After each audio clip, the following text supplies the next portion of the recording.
விஜயா,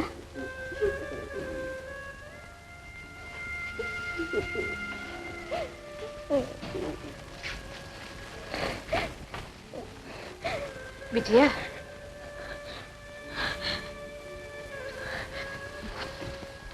ஏம்மா? ஏன்? அக்கா, மரத்தோட ஒரு துண்டு எடுத்து கோடாரிக்கு காம்பா போட்டு அந்த மரத்தையே வெட்டி வீழ்த்துறது மாதிரி நீ என்ன வக்கீலுக்கு படிக்க வச்சதின் பலன் உன் வாழ்வுக்கே நான் பரீட்சை வச்சுட்டேனே. நீ இல்லம்மா, உனக்கு அப்பாற்பட்ட ஒரு சக்தி. அவன் போட்ட முடிச்ச யாராலையும் அவிழ்க்க முடியாது. என் கல்யாணத்தன்னைக்கு சொன்னேனே, எப்ப இருந்தாலும் உன் வாழ்வுக்கு ஆபத்து வரும்னு நினைச்சுதான் இந்த கல்யாணமே வேண்டான்னு நான் அப்பவே சொன்னேன்.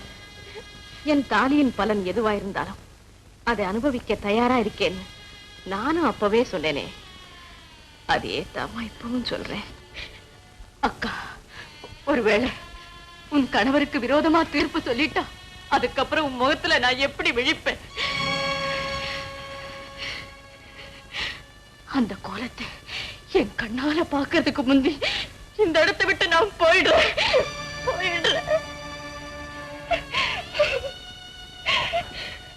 பைத்தியம், உனக்கு நான் செய்ய வேண்டியது இன்னும் இருக்கு. விஜயா, சின்ன வயசுல பொம்மை கல்யாணம் நடத்தி உனக்கு வேடிக்கை காட்டுவேனே,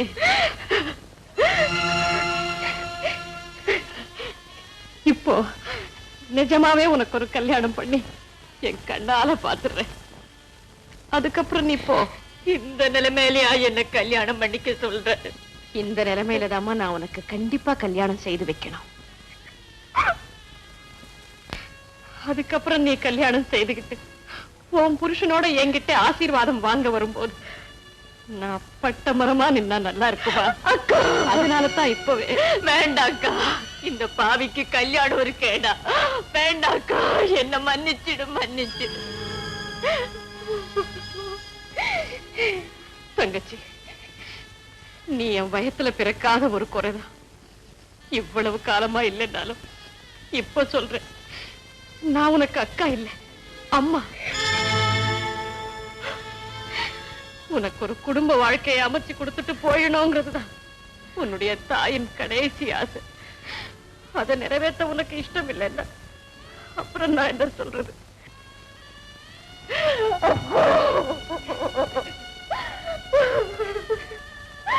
சங்கர் தம்பி வந்தது உடனே உங்க கல்யாணத்தை முடிச்சுக்கிறேன். அழாதேம்மா, இனி கண்ணீருக்கு அவசியம் இல்லை, அதனால எந்த பலனும் இல்லை.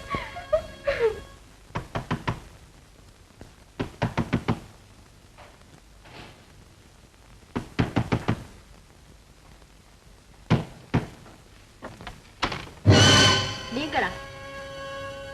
உங்களுக்கு இங்க என்ன வேலை? உங்ககிட்ட மன்னிப்பு கேட்கறதுக்காக வந்தேன். எதுக்காக? உங்களுக்கு எங்க அண்ணனுக்கு இருந்த ரகசிய உறவு எனக்கு தெரியும். எங்க அண்ணனுக்கு நீச்சல் நல்லா தெரியுங்கிறது எனக்கு தெரிஞ்சிருந்தும் தெரியாதுன்னு கோர்ட்ல சொன்னேன். ஏன், எப்படியாவது எங்க அண்ணனை காப்பாத்திடலாங்கிற ஒரே ஆசை. கடைசியா இந்த முயற்சியிலேயாவது வெற்றி அடைவேன்னு நினைக்கிறேன். எந்த முயற்சி? எங்க அண்ணன் தூக்குல தொங்கி எங்க அண்ணி விதவியானதுக்கு அப்புறம் எங்க வீட்டு பீரோவுல அவ்வளவு வைர நகைகளும் லட்சக்கணக்கான ரூபாய்களும் இருந்து என்ன பிரயோஜனம்? அந்த பணத்தை வச்சு எங்க அண்ணன் தப்பி வரத்துக்கு வேண்டிய ஏற்பாடுலாம் செய்யணும்னு முடிவு பண்ணிட்டேன். அப்படியா? உங்களை நான் இப்பதான் புரிஞ்சுக்கிட்டேன். நீங்களும் அந்த விஜயா மாதிரி நீதிக்காக உங்க அண்ணனையே தியாகம் பண்ணிடுவீங்களோன்னு நினைச்சு. நல்ல வேலை. இத பாருங்க, இப்ப சொல்றேன், உங்க அண்ணன் எனக்கு போட்டிருந்தானாக்க பணம் எல்லாத்தையும் கொடுத்து இன்னைக்கு ராத்திரியே அவர் ஜெயிலையும் தப்புறதுக்கு ஏற்பாடு பண்ணிட்டேன். Very good. அது மட்டும் இல்ல, அவர் தப்பி வந்ததும் ஒரு தனி விமானத்துல எங்கேயாவது அயல்நாட்டுக்கு போறதுக்கும் திட்டம் போட்டிருக்கேன். அருமையான திட்டம். ஆனா விமானத்துக்கு சொந்தக்காரன் ₹1,00,000 கேட்கிறான். அவளுக்கு நான் எங்க போவேன்? கவலைப்படாதீங்க, எங்க எஸ்டேட்ல இருந்து காப்பி வித்த பணம் 2 லட்சம் ரூபாய் நேத்து தான் வந்திருக்கு. அவ்வளவையும் புது நோட்டா நான் பீரோல வச்சிருக்கேன். சாவி கூட என்கிட்ட தான் இருக்கு. அப்படின்னா நீங்க இப்பவே போய் ₹1,00,000 எடுத்துட்டு இங்கே வந்துருங்க. நீங்க வர்றதுக்குள்ள உங்க அண்ணனும் நானும் ரெடியா இருப்போம். ஒரு சின்ன உதவி செய்றீங்களா? என்ன? அண்ணி அண்ணனை பார்க்கணும் துடியா துடிச்சிட்டு இருக்காங்க. அவங்களையும் உங்க கூட அனுப்பி வைக்கட்டுமா? போயஸ், நீங்க சீக்கிரம் புறப்படுங்க.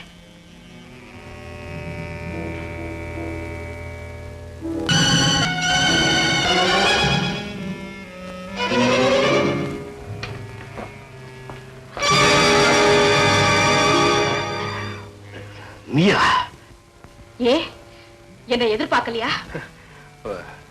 அது வந்து நீங்க எப்படி இங்க வந்தீங்க? என்ன ஜானகி, தம்பி உங்ககிட்ட சொல்லல? நான் ஜெயில இருந்து தப்பி வர்றதுக்கே அவன் தான் உதவி செய்தான். நீங்க ஜெயில இருந்து தப்பி வர்றதுக்கு உங்க தம்பியே உதவி செய்தாரா? அது மட்டும் இல்ல, நீயும் நானும் தனியா ஒரு பிளேன்ல யாருக்கும் தெரியாம எங்கேயாவது ஒரு அயல்நாட்டுல போய் தலைமரமா வாழறதுக்கு அவன் தான் ஏற்பாடு செய்திருக்கான். இன்னும் அவன் வரல. ஃபூல், என்ன வர சொல்லிட்டு அவர் கிடக்குறாரு. நீங்க யாருங்கிறத மறந்துட்டீங்களா? நீங்க ஒரு சாதாரண மனிதர் இல்ல, கடவுளுக்கு அடுத்த இடத்தை உங்களுக்கு கொடுத்திருக்காங்க. சட்டத்தினால சமூகத்தை பாதுகாக்க வேண்டிய நீங்க ஜெயில இருந்து தப்பி வந்திருக்கீங்க. இது கேவலம் இல்ல? காவல்காரனே தோட்டத்துல திருடின கதையா உங்க வீட்லயே நீங்க திருடுறீங்களே, இது நியாயமா? ஜானகி, என்ன இது? எப்படிப்பட்ட நிலையில் நான் இருக்கிறேன்? ஒவ்வொரு நிமிஷம் உயிரோட போராடிட்டு இருக்கேன். அதே மாதிரி ஒரு பக்கம் என் தாலி பாக்கியத்தோடையும் இன்னொரு பக்கம் என் தங்கச்சியோடையும் நான் போராடிக்கிட்டு இருக்கேன். நீங்க ஒரு கொலைகாரர் நம்ம கல்யாணத்தனிக்கே என் தங்கச்சி சொன்னா. அதுல இருந்து இந்த நிமிஷம் வரைக்கும் என் கணவர் நிரபராதி நேர்மையானவர்னு சொல்லி சொல்லி என் தங்கச்சியோட தர்ம யுத்தம் நடத்திக்கிட்டு இருக்கேன். இப்போ நீங்க ஜெயில இருந்து தப்பி வந்தது அவளுக்கு தெரிஞ்சு போச்சுன்னா என்ன பார்த்து என்ன கேட்பா? அவ கேட்கறாளோ இல்லையோ, நான் கேட்கிறேன். நீங்க கொலை செய்யலன்னா ஏன் ஜெயில இருந்து தப்பி வந்தீங்க? ஏன்? நான் உங்க சரீரத்துல பாதி, உயிர்ல பாதி. என்கிட்டயாவது இப்பவாவது உண்மையை சொல்லுங்க. நீங்க குற்றவாளி தானா, கொலைகாரர் தானா? சொல்லுங்க. ஆமா, நான் கொலைகாரனே தான்.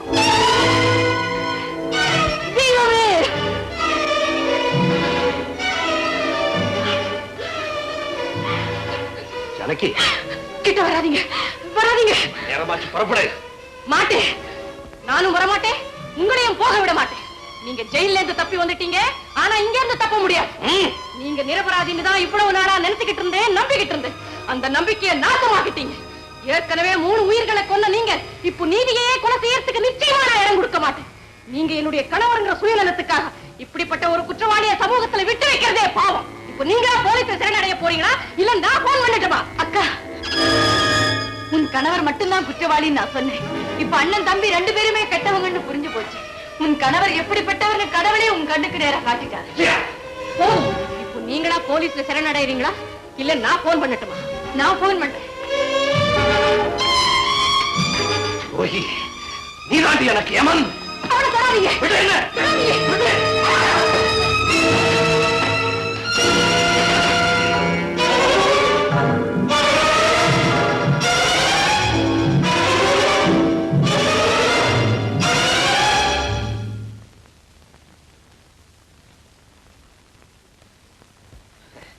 தம்பி, என்ன இப்படி எல்லா ஏற்பாடையும் பண்ணிட்டு லேட்டா வர்ற? உங்க அண்ணி என்ன நம்பவே மாட்டேங்குது. அண்ணி மட்டுமா? என்ன சொல்ற? சொல்லல, கேக்குறேன். நீ யாரு? அண்ணன்டா. பாக்குறதுக்கு அப்படிதான் இருக்குது. நீ யாருங்கிறது சொல்லு. சொல்லு. சொல்ல மாட்டேன்? சொல்லு.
என்னது தம்பி?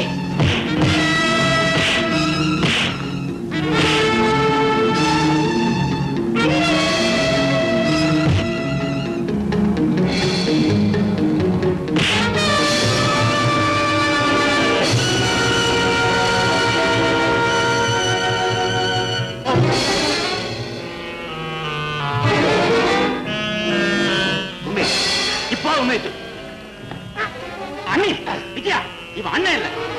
உண்மையை சொல்லு, நீ யாரா? மிஸ்டர் சங்கர், வாங்க சார். நல்ல நேரத்துக்கு வந்தீங்க.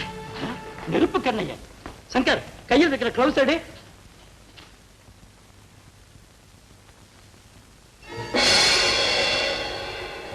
சார், இவன் உங்களுக்கு ஏற்கனவே தெரியுமா? நல்லா தெரியும். இவன் ஒரு பழைய கேடி. ஒரு கேஸ் விஷயமா இவனை பல இடங்கள்ல தேடிக்கிட்டே இருந்தோம், கிடைக்கவே இல்லை.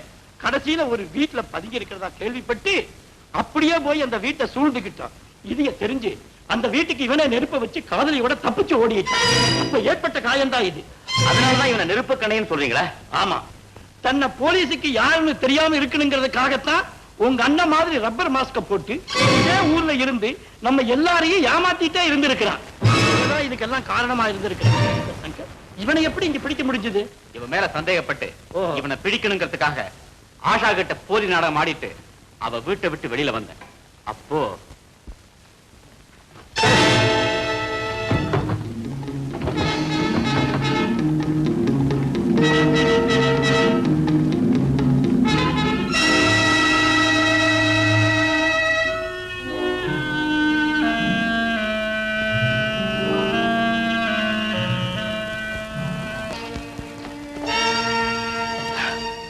நீ போய் சைக்கிள் எடுத்துட்டு போ.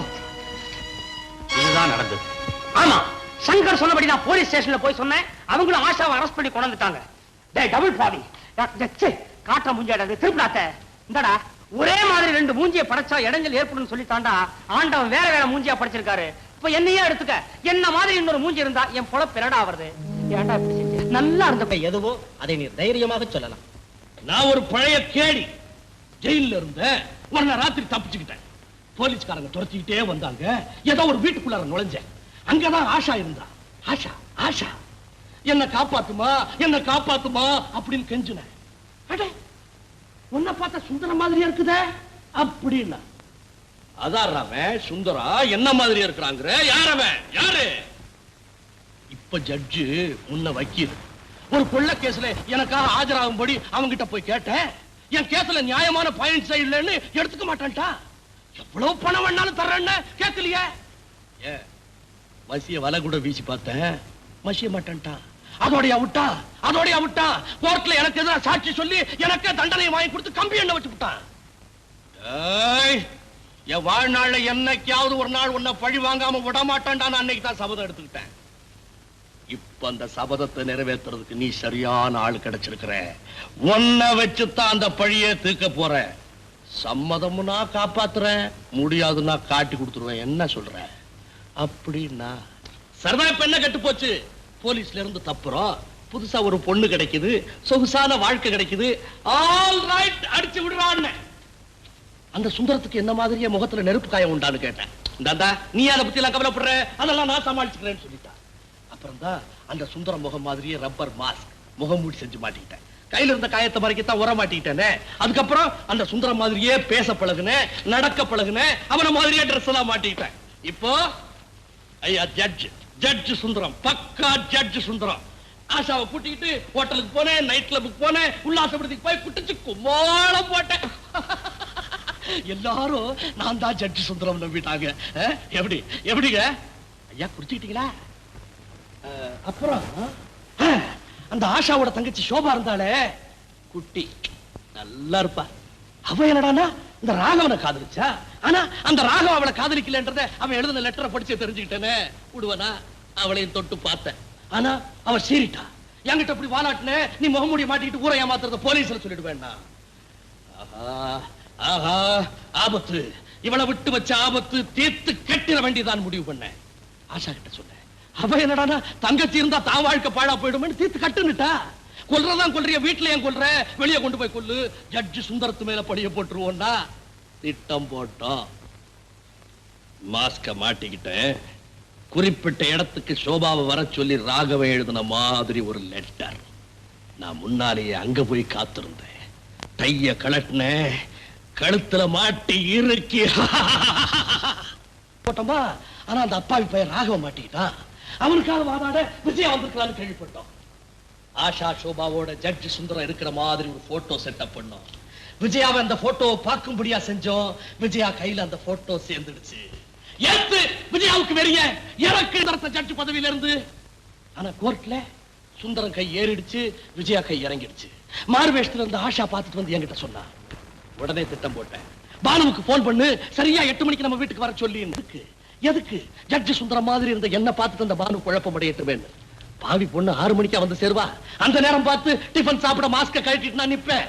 என்ன பார்த்துட்டு பயந்தவ வெளியே ஓட, அங்க ஒரிஜினல் ஜட்ஜி சுந்தரத்தை பார்த்துட்டு நான் நினைச்சு பயந்து மயக்கம் போட்டு விழுக, அவன் தூக்கி அவனை கார்ல போட்டுட்டு அவன் வீட்டுக்கு போனான்.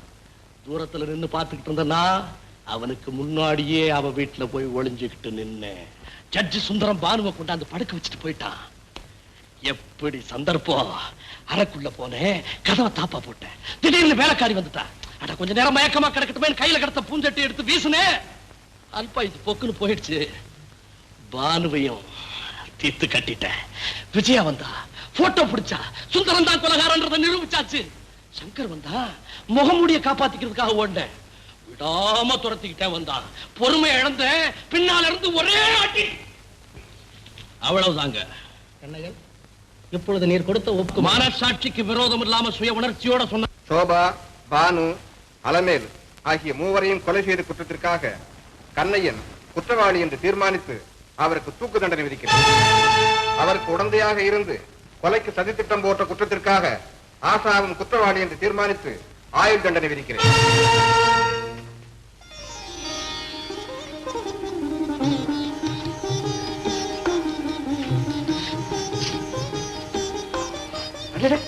கலங்க உண்டு பண்ணிக்கிட்டு இருந்த நெருப்பு கண்ணையரை பிடிச்சிருக்க முடியுமா? நான் தான் உனக்கு நன்றி சொல்லணும். தேங்க்யூ, ரொம்ப நன்றிமா.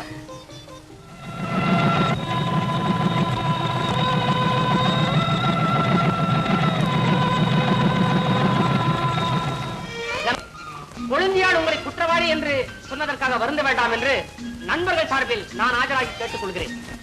விஜயா அப்படி சந்தேகப்பட்டிருக்காவிட்டால் உங்கள் மாதிரியே இருந்த உண்மை குற்றவாளி அகப்பட்டிருக்க மாட்டேன். இதுதான் நன்மைக்கு.